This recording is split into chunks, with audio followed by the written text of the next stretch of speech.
네, 윤 대통령과 국민의힘 한동훈 비대위원장 앞서 확인한 대로 대통령실에서 다시 만났습니다. 이른바 윤한 갈등설이 확산하는 것을 차단하기 위한 포석으로 해석되고 있는데요. 관련 내용 포함한 오늘 총선 큐 이해운 전 국민의힘 의원과 함께하겠습니다. 네, 안녕하십니까? 예, 안녕하세요. 안녕하십니까? 네. 어떻습니까? 사실 이 논란 초기로 좀 돌아와서 사퇴 거부 파문 초기에는 기사 제목이 한동훈 위원장의 홀로서기가 시작이 되느냐 거기에만 한번 우리가 포커싱을 맞춘다면 이제 그 홀로서기는 그 기점은 지난 건가요? 어떻게 보십니까? 오늘 이후? 홀로서기 이런 게 별 의미가 없을 것 같습니다. 네. 어차피 원팀이고 여당이기 때문에 네. 여당에서 홀로서기라는 게 무슨 의미가 있나 이런 생각이 들고요.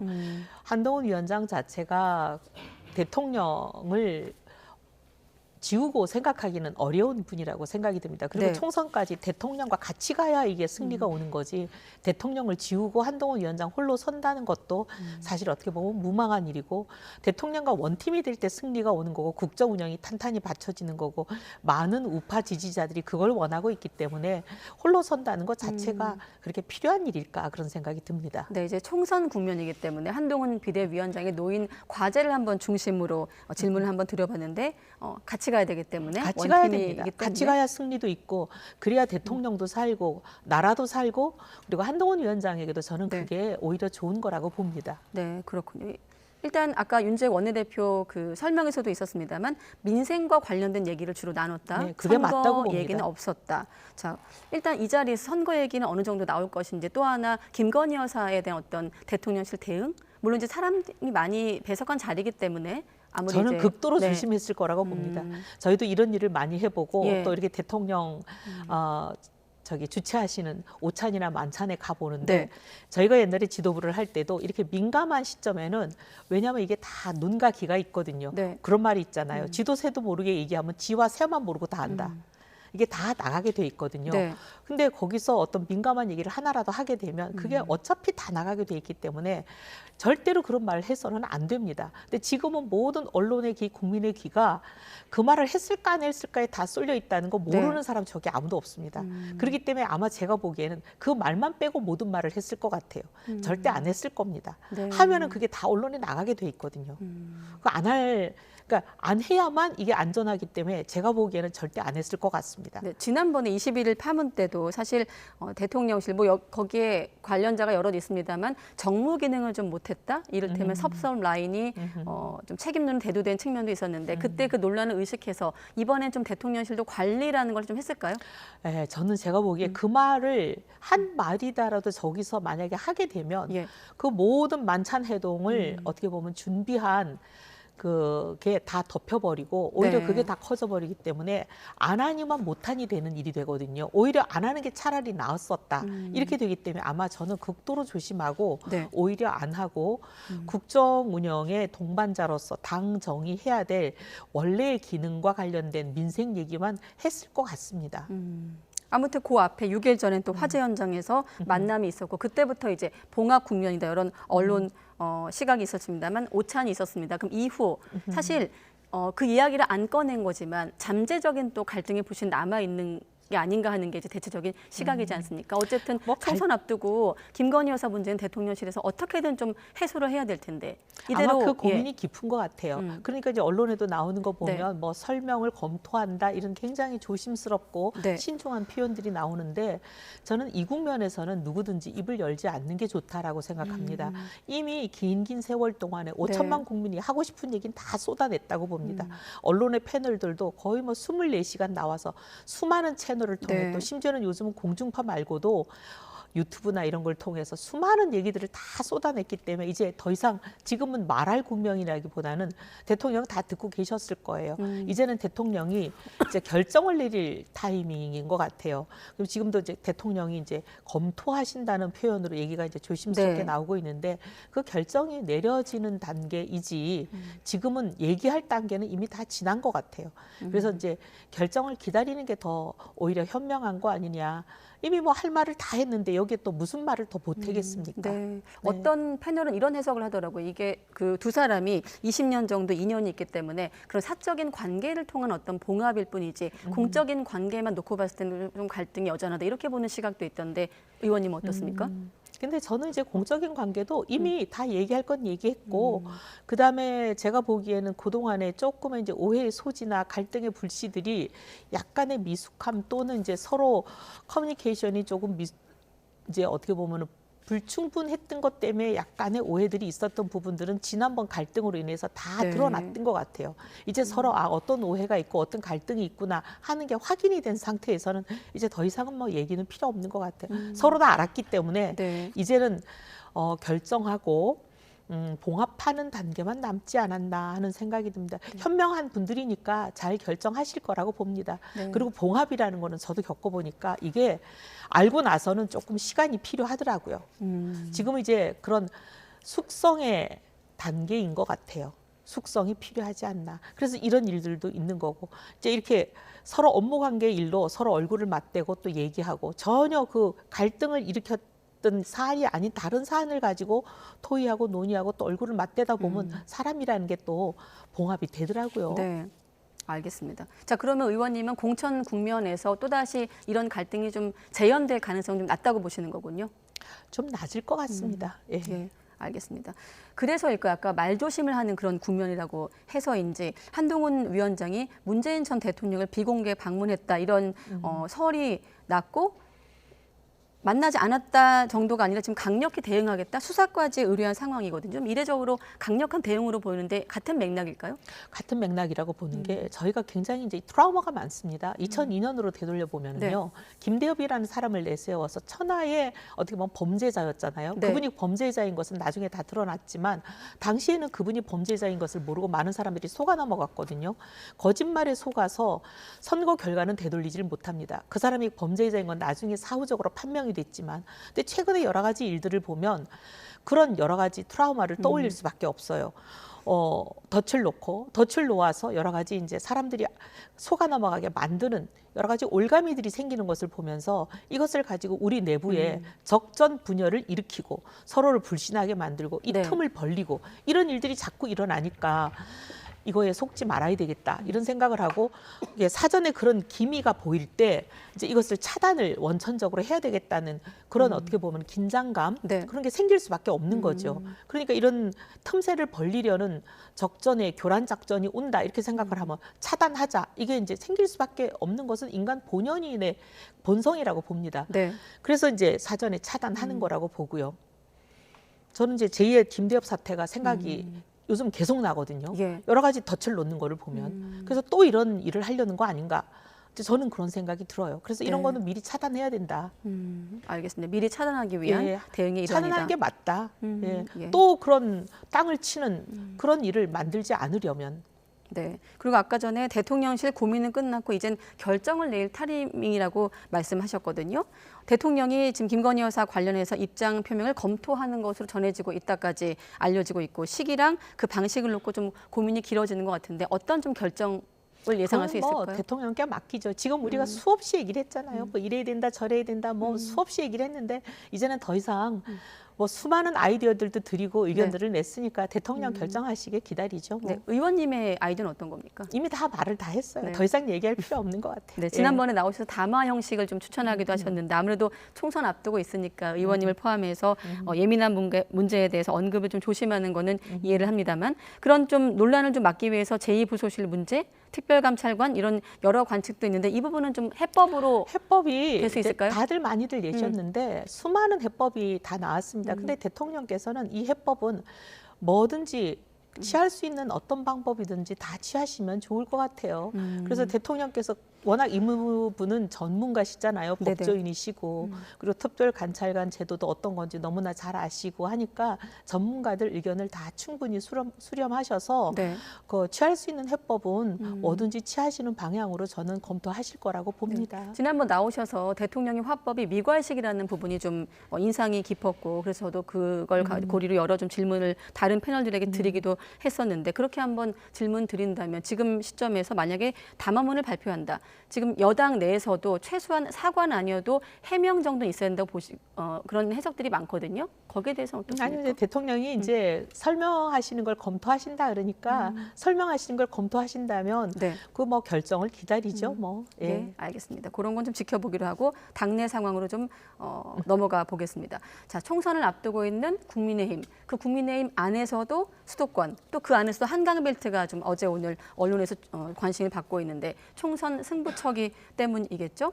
특히 국민의힘 전현직 의원들이 좀 모여들고 있다 이런 표현이 많고 하태경 의원 같은 경우는 이제 종로 출마 선언할 때도 화제였는데 성동을로 지금 관심을 모으고 있습니다. 당의 권유가 있었다고 하던데 어떻게 좀 알려지고 있습니까? 네.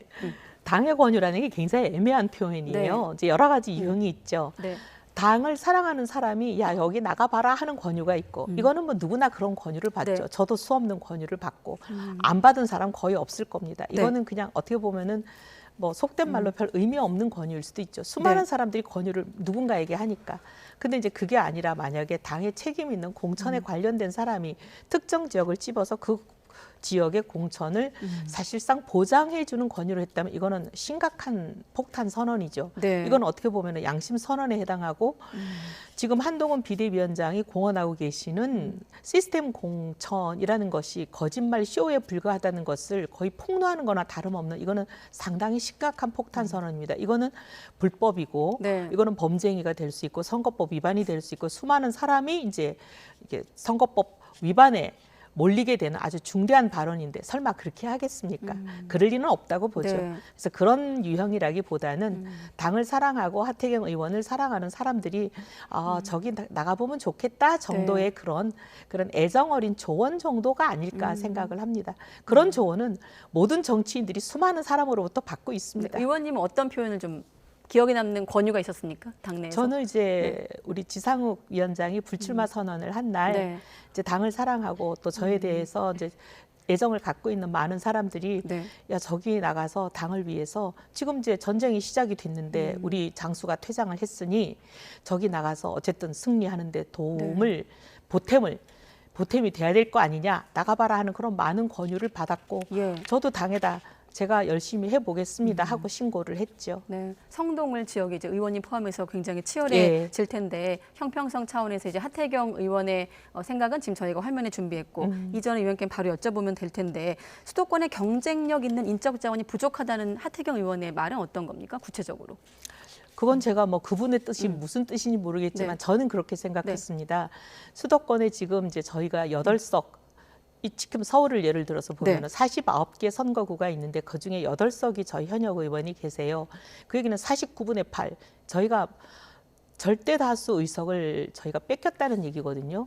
그 얘기는 많은 인적 자원이 필요하고 더 네. 우리가 승리를 가져봐야 되는 지역인데 그만큼 많은 사람이 필요하다. 이건 정말 당연한 얘기고 그래서 이제 수도권에서 그동안 선거에서 승리했던 경험이 있고 네. 선거에서 이겨봤고 그랬던 사람들이 좀 더 당의 승리를 위해서 나서줘야 된다는 그런 요청은 저도 많이 받았습니다. 근데 우리 이제 하태경 의원은 사실 수도권에서 이겨본 적은 없고 네. 선거해본 적은 없죠. 그래도 같이 힘을 보태겠다면 언제든지 환영이죠. 알겠습니다. 우리 하태경 의원은 당의 중요한 자산이니까.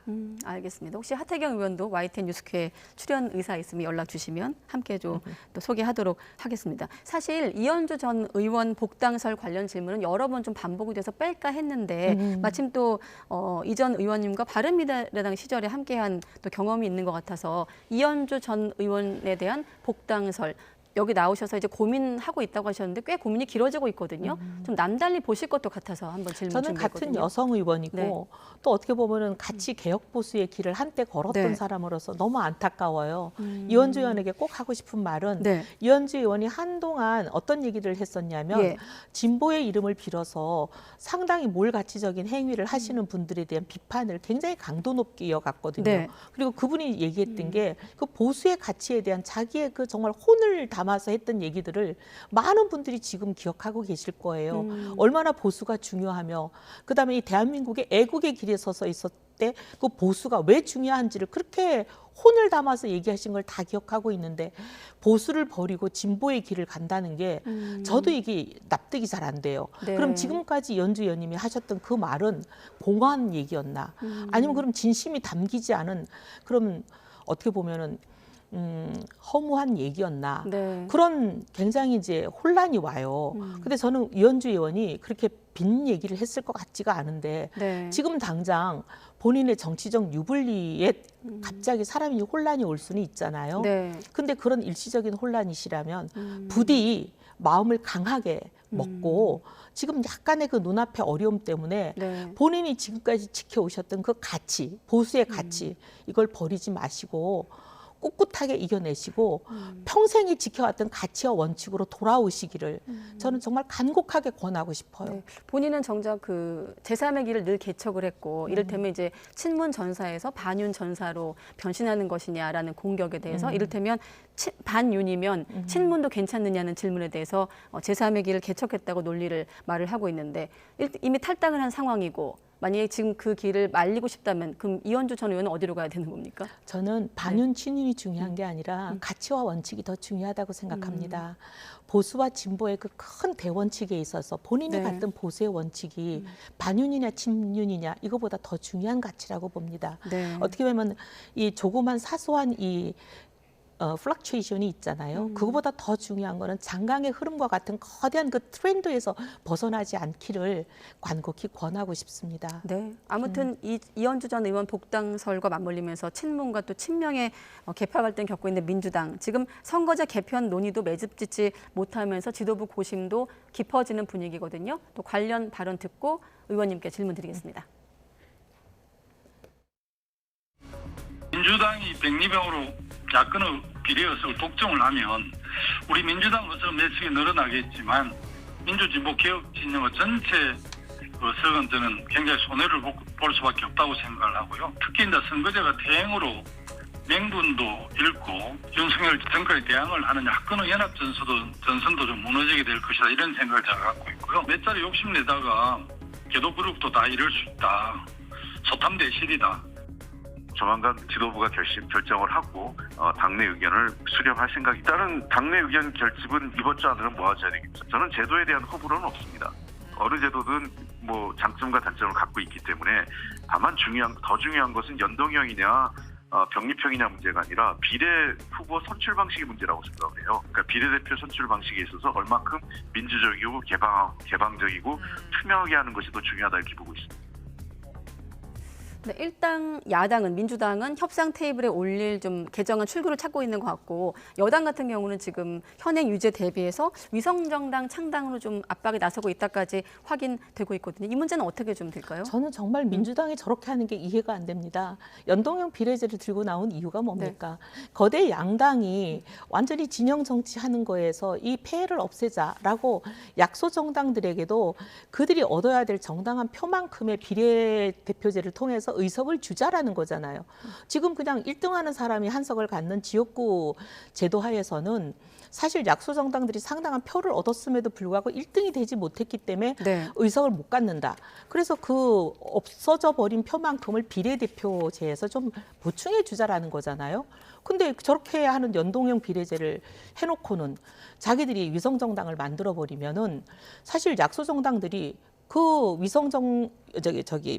연동형 비례제에서 보장받게 돼 있는 표를 못 갖는 거 아니에요. 네. 민주당이 싹쓸이 하는 거잖아요. 저거는 재벌이 사실은 골목 상권을 보호해 드리겠습니다라는 좋은 미명하에 골목 상권에 모자를 쓰고 들어가서 떡볶이집 뭐 온갖 거 빵집 하면서 골목 상권의 표를 다 갖고 가는 거 먹이를 다 잠식하는 거랑 뭐가 다릅니까? 네. 저는 민주당이 저런 식으로 명분을 챙기면서 실기까지 다 싹쓸이 챙겨가는 네. 저런 이중적인 행태가 제일 좀 어이가 없습니다. 네. 현실론과 개혁론 좀 맞서고 있는 네. 민주당에 대해서 이 전 의원께서 차라리 말씀하셨고. 솔직하게 네. 그냥 우리 싹쓸이 해야겠어라고 하시면 밉지는 않죠. 네. 김두관 의원의 생각, 또 이 전 의원 생각, 민주당 네. 지도부 생각이 다 다른데 일단은 지도부가 이번 주 결정한다고 했으니까 속보를 확인하기로 하고 제3지대 같은 경우는 지금 일단은 크게 중텐트로 좀 펼쳐지면서 좀 진영 간 논의가 진행이 될 텐데 당명 놓고도 좀 신경전을 벌이고 주도권 싸움이 좀 본격화되고 있는 것 같아요. 네. 네, 저는 제가 보기에 이준석 대표 생각은 그 빅텐트까지 갈 생각은 없어 보여요. 네. 빅텐트라는 거는 당이 완전히 하나로 되는 거잖아요. 근데 그럴 생각은 없어 보이고 그냥 연대하는 손잡기 정도, 중텐트끼리 손을 잡아서 그냥 후보 공천연대 정도 가자인 것처럼 보여요. 네. 언젠가 얘기했던 느슨한 연대? 느슨한 연대. 그렇게 될 것 같아요. 그래야지, 왜냐하면 지금 중텐트끼리 서로 지금 이러면 특정 지역에서는 A당을 싫어하는 사람들이 있는데 A당과 완전히 합당이 돼서 한 몸이 되어버리면 A당을 싫어하는 지역에서는 B당의 표가 안 올 거 아니에요. 네. 그러니 이제 적당한 연대로서 A 지역에서도 표를 극대화하고 B 지역에서도 표를 극대화하고 이 전략으로 가겠다, 이렇게 보입니다. 그래서 네. 제가 보기에는 합당까지 빅텐트를 원하지는 않는 것처럼 보여요. 네. 이준석 전 대표 얼굴이 지나가서 최근에 보면 공약 정책도 많이 내놓고 있는데 앞서 노인 무인 승차도 그렇고 지금 경찰 소방 공무원이 될 수, 그러니까 여성도 군복무 해야 된다. 네네, 네, 그런 네. 또 제안을 했거든요. 좀 어떻게 보십니까? 선명하긴 한데 논란이 있어요. 아주 그냥 그 타겟 그룹을 정확하게 하고 딱 그 표만 얻겠다. 이제 어떻게 보면은 상당히 실리적인 정당으로 보입니다. 저러면 그 계층의 표는 확실하게 가져갈 걸로 보여요. 네. 네, 근데 저희 당하고는 어떻게 보면 이런 표현을 해서 네. 적절할지 모르겠지만 저희 당하고는 그렇게 지지층이 많이 겹치지는 않을 것처럼 보여요. 어차피 저희 정당에 그렇게 표를 주지 않는 분들이기 때문에 네. 저희 당하고는 이 교집합이 그렇게 많지는 않을 것 같아요. 아, 그러면 지금 느슨한 연대가 예상이 되고 중텐트 정도로 가면서 이준석 전 대표는, 이준석 개혁신당 대표는 이렇게 선명하다면 앞으로 수싸움에서 좀 여러 가지 좀 복잡해지긴 하겠습니다.